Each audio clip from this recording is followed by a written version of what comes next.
فعلق رسول الله صلى الله عليه وسلم قبول شهادته على إسلامه.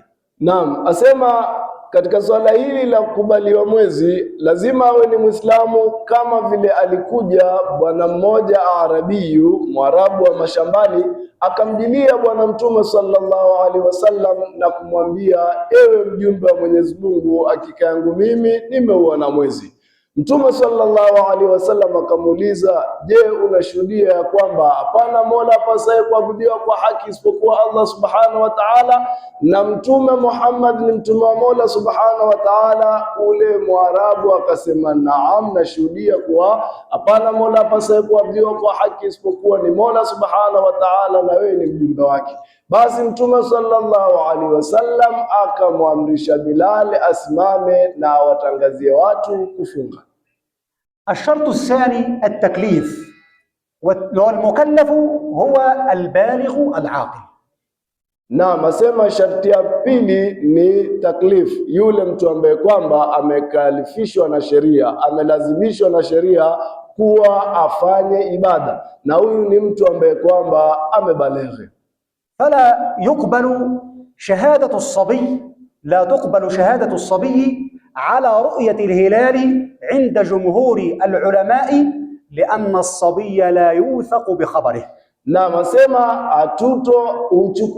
hauchukuliwi ushahidi wa mtoto mdogo, kwa sababu ushahidi wa mtoto mdogo huwa haukubaliki katika na jamhuri ya maulama. وذهب بعض الشافعية وبعض الحنابلة إلى قبول شهادة الصبي على رؤية الهلال إذا عرف عنه التثبت، يعني التأكد مما يقول، التثبت وعدم التسرع. Na masema wametoa rai yao kuanzia Imam Malik na Hanafi kwa swala hili la kufuata ushahidi wa mtoto.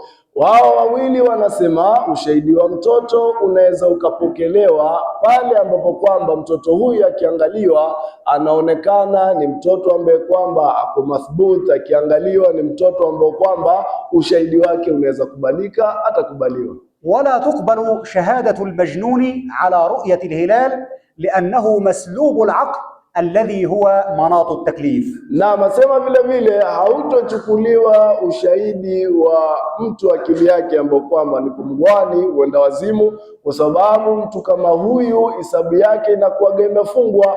Kwa hivyo mtu kama huyu kwa upungufu wake wa akili hawezi akakubaliwa ushahidi wake.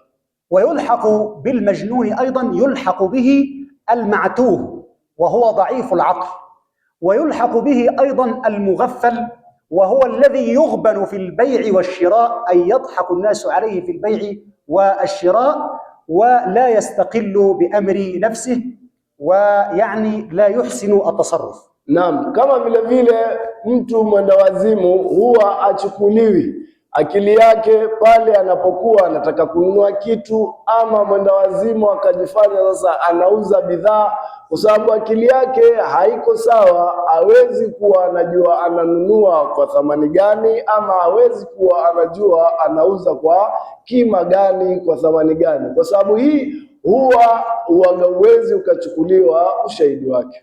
الشرط الثالث